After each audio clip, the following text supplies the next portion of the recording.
Allez, bonjour à toutes et à tous, très heureux de vous retrouver. On est mardi, mais donc rassurez-vous, demain on fait toujours les émissions sur les UT de plus court terme, etc. Je voulais juste vous interpeller donc très très vite parce que donc hier sur ces UT de plus court terme, on a des signaux. Enfin, la séance américaine est assez particulière. Ça nous sort des signaux de take profit sous les zones là, comme j'ai dit que j'aimerais pas voir repositionner vendeuse.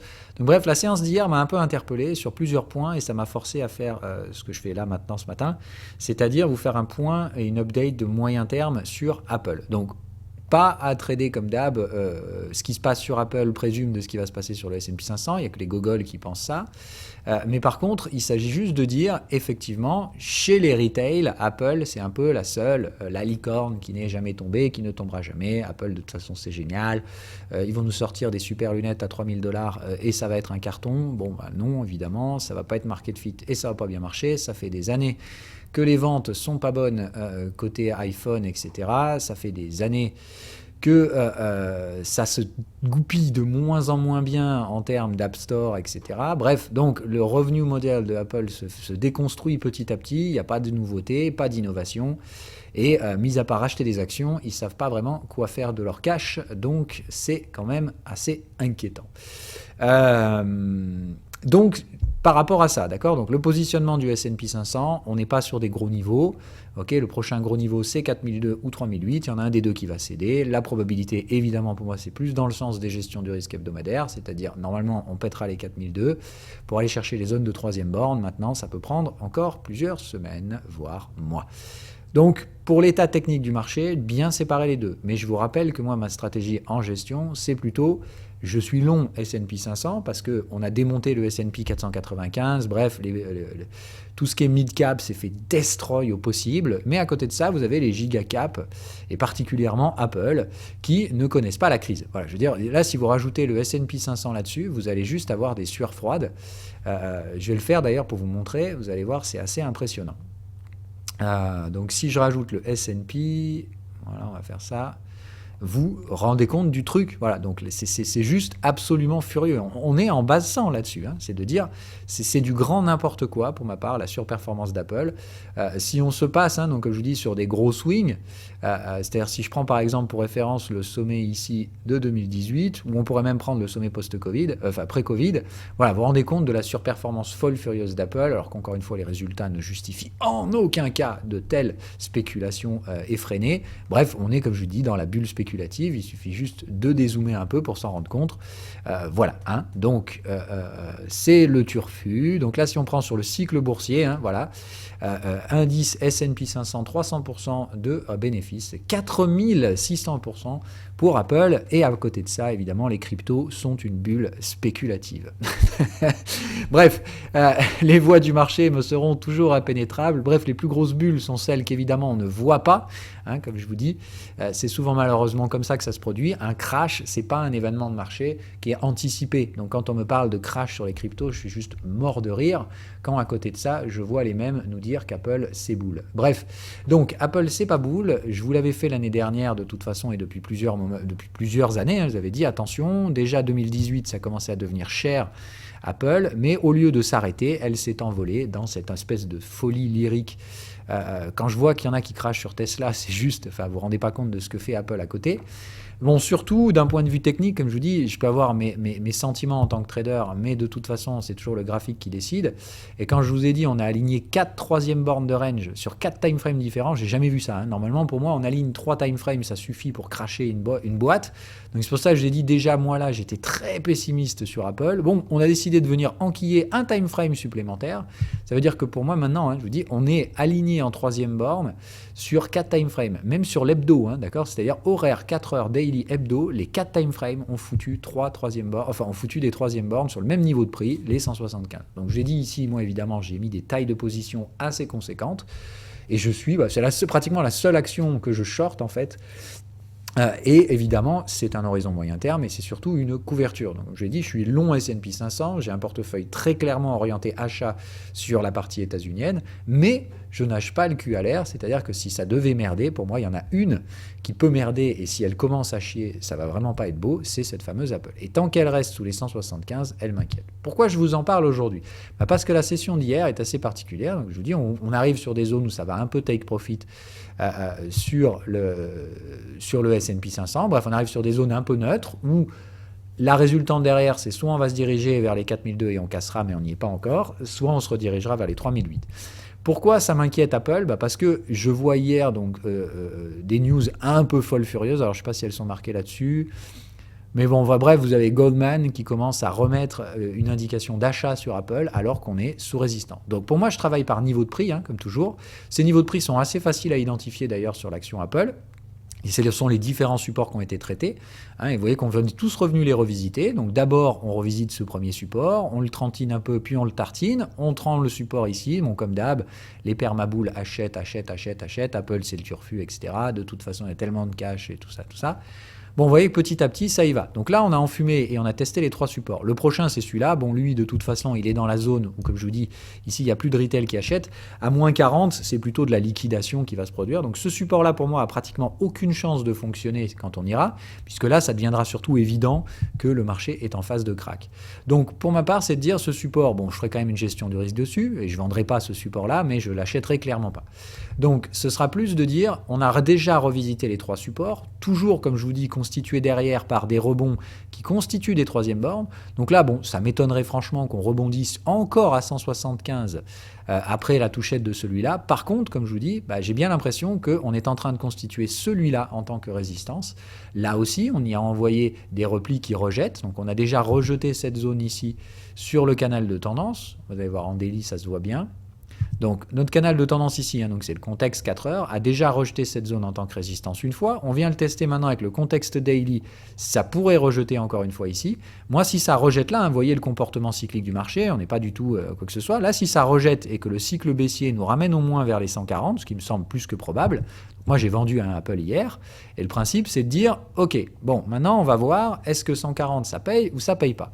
Qu'est-ce que ça sous-entend? Ça sous-entend que si ici le canal de tendance, par exemple, vient nous soutenir le truc, et qu'on arrive derrière à casser les 150 et à atteindre les 176, bon, pour ma part, ça veut dire que je ne suis pas trop dans le bon train. Et à ce moment-là, je pense que le S&P 500 sera largement en train de francasser sa 3e borne, voire peut-être de se diriger vers ses all-time highs. Si tel est le cas, effectivement, je vais couper mes positions vendeuses sur Apple, puisque pour moi, si on franchit à la hausse la zone des 176, alors attention, j'ai dit, si on revient la chercher, c'est pas la fin du monde. C'est juste de dire, si on passe à travers, pour moi, c'est juste game over. Je suis pas dans le bon train, je m'en vais, c'est tout. C'est pas grave, je vous dis, je connais pas le turfu, je fais que gérer des risques. Donc si c'est comme ça que ça doit se produire, ça se produit, c'est pas grave, je passe à autre chose. Par contre, si jamais je vous dis donc ça revient ici et que cette zone-là, comme vous voyez, qui a été testée depuis pratiquement plus d'1 an et demi, voire 2, ne tient pas, là le problème c'est que ça va devenir méchant. Celle-là a déjà été testée et c'est surtout qu'on aura enfin réussi à constituer 2 niveaux résistants consécutifs inférieurs. C'est-à-dire on a concrètement des sommets descendants. Et si là tel est le cas, je peux vous dire que ça va commencer à sentir mauvais. Parce que là très clairement je vous dis que ces zones-là vont pas faire support. Et là ça va aller de plus en plus vite et c'est là qu'on obtient les fameux crashs, c'est-à-dire les moments où le marché devient psycho. Comme je vous l'ai toujours dit, à moins 30, c'est là que les biais psychologiques vont commencer à arriver. C'est-à-dire pour moi le dernier support ici, il n'y a pratiquement aucune chance qu'il tienne ici en double bottom. Bon, s'il tient, tant mieux, mais si ça cède sur cette zone-là, c'est là que les effets psychologiques vont arriver. C'est-à-dire c'est là qu'on va rentrer dans l'effet crash. C'est-à-dire les particuliers vont se rendre compte que oh putain merde, etc. Évidemment, c'est à ce moment-là que tout le monde va se mettre à shorter la boîte, et c'est ce qu'on voit ici pour l'instant, il n'y a absolument personne. On a 0,66% d'open interest short là-dessus. Donc bref, c'est absolument fou furieux. Donc le positionnement vendeur là-dessus est presque nul. C'est de la folie. Alors que vous voyez, les insiders sont en train de vendre, etc. Donc bref, les ratios se dégradent, le cash va vite disparaître, et à côté de ça, vous avez donc des particuliers qui sont exposés longues dessus, et ça commence à me poser problème. Donc pour l'instant, c'est très spéculatif, mais je vous dis par rapport à la séance d'hier, si aujourd'hui ça continue de se replier sur Apple, ce qui me semble quand même assez probable, et si on a constitution d'une résistance donc en daily sur cette zone-là, c'est-à-dire si le prochain cycle vendeur là nous ramène vers le support et que ce support ne tient pas, d'accord, c'est-à-dire si ici vous voyez que ça ne veut pas rebondir et que ça passe, moi pour ma part c'est là que je vais empiler les renforts, c'est-à-dire que je vais pouvoir abaisser mes stops. tous mes stops qui sont pour aujourd'hui en invalidation au-dessus des 175, c'est là où je vais pouvoir déplacer mon invalidation vers 160. Avec des gains, ça veut dire, moi, dès que je déplace des stops en win, ça veut dire que je vais pouvoir renforcer mes positions. C'est plus de dire, je serai prêt à commencer à trader des cassures de support. Si la zone des 140, après évidemment marquage du support, venait à céder, là je pense que j'en viendrai sur les renforcements de position sur Apple. Donc c'est plus de dire, comme d'hab, vous ne shortez pas Apple. Mais il s'agit de comprendre que si vous avez des portefeuilles acheteurs, il ne faut jamais être full dans un sens. C'est-à-dire, je suis que à l'achat, etc. Ok ? Il faut toujours avoir un hedge, c'est de dire, si jamais je me trompe, comment est-ce que je vais rembourser la perte associée à l'erreur ? Autrement dit, si je me plante, moi, je vais devoir stopper pas mal de positions à Wall Street, en gain, en perte, neutre, mais en tout cas, ce sera donc au moins un manque à gagner, voire une perte. Dans ce cas-là, il va falloir la compenser avec un trade qui va produire des bénéfices et qui était orienté dans l'autre sens. Un hedge. Bref, donc pour moi, ce hedge, c'est Apple. Et comme je vous dis, donc faire très attention dans les prochaines semaines. Pour l'instant, comme d'hab, c'est très spéculatif. Mais vous me connaissez, je déteste venir parler d'une bataille qui s'est déjà produite. Je préfère expliquer le plan de bataille avant même que la bataille se produise, puisque c'est encore une fois comme ça que font les professionnels. On construit un plan d'action et on regarde, etc., etc. Mais on prévoit ce qu'on va faire avant. On n'agit pas comme ça parce qu'on a l'air qu'il se passe ci, c'est ça. Voilà. Donc, c'est une grosse bataille qui s'entame sur Apple sur le niveau des 150. Si cette zone-là ne passe pas, attention, ça va sentir mauvais. Hein, c'est plus de dire, tranquille, le prochain niveau pour moi à tester sur Apple, c'est cette zone de support. Si on a un S&P qui consolide un peu, ça peut être très bien. Mais si jamais, par contre, vous voyez que les 140 ne tiennent pas, d'accord ? Donc le mieux pour les boules, c'est de revenir charger à 140 et de venir recasser les 150 derrière. Et là, avec des creux ascendants, ils auront tout ce qu'il faut pour essayer de venir chasser les vendeurs. Et j'en ferai partie. À ce moment-là, j'accepterai de m'être trompé. Par contre, je dis, si 140 ne tient pas, et que là, au contraire, c'est positionnement vendeur et renfort vendeur, et qu'on commence à manger les 140, là, attention, à 120, ça va dérouiller. Parce que comme je vous dis, ici, on arrivera sur les zones moins 30%, égale effet psychologique, égale, oh putain, on va commencer à parler de bear market sur Apple. Et c'est là où, comme je vous dis, la psychologie en général, elle fait que les professionnels, eux, le premier truc qu'ils font, c'est qu'ils vont dézoomer. Et quand ils vont dézoomer, ils vont dire, oh putain, mais comment on a fait pour pas le voir, etc. Et ça va être vite short qui peut. Évidemment, hein, comme je vous dis, les professionnels, eux, ce qu'ils vont faire, c'est qu'ils vont couvrir le portefeuille là-dessus. Ils vont juste prendre des puts à horizon très court terme pour essayer de couvrir et de limiter la casse. Et évidemment, ils vendront tous les rebonds derrière, les fameux dead cat bounce. Je vous rappelle, Apple est une action extrêmement liquide. Il y a beaucoup de cash dans la trésor. Donc, il n'y a pas de souci. Apple fait clairement partie des profils de boîtes qui vont probablement proposer un dead cat bounce. Mais comme toujours, je vous dis, à partir de moins 30, les particuliers vont commencer à paniquer, ils vont essayer de vendre, etc., n'importe comment, et ça va être compliqué. Enfin, pardon, ils vont essayer d'acheter n'importe comment. C'est là que la smart money, elle, va se couvrir vers des baisses un petit peu plus importantes. Vous connaissez les niveaux relatifs. Sur des cracks, les niveaux, c'est en général moins 45, c'est le strict minimum, jusqu'à moins 50, moins 60. On va généralement pas au-delà de ça. Et puis, vous voyez qu'ici, on avait déjà mis des empreintes de volume. Donc, pour ma part, le maximum du crack, on va dire, c'est de l'ordre de 80, 85 $. Enfin, on va dire 80 $, c'est la zone où, à partir de là, moi, perso, déjà, je encaisse mes positions vendeuses. Je ne chercherai pas à sortir tout en bas, hein, comme toujours. Je réagis sur des zones de valeur, plus que des scénarios de j'achète tout en bas, je vends tout en haut, et je suis le meilleur trader du monde. Voilà. Donc, juste petite mise à jour de moyen terme sur la valeur Apple. Attention, ça se dégrade. Et si on rejette cette zone sur les UT Daily, c'est la première fois qu'on va constituer des sommets descendants sur Apple, sur des UT assez importantes, avec des structures très spéculatives. Mais bon, que je vous dis, aligner des troisième bandes sur les 175, c'est déjà très très mauvais signe pour ma part. Il faut être patient sur cette valeur. Je vous l'ai dit, c'est une histoire de longue haleine. Mais quand je l'aurai Apple, ça va pas rigoler. Donc pour l'instant, c'est vraiment attention.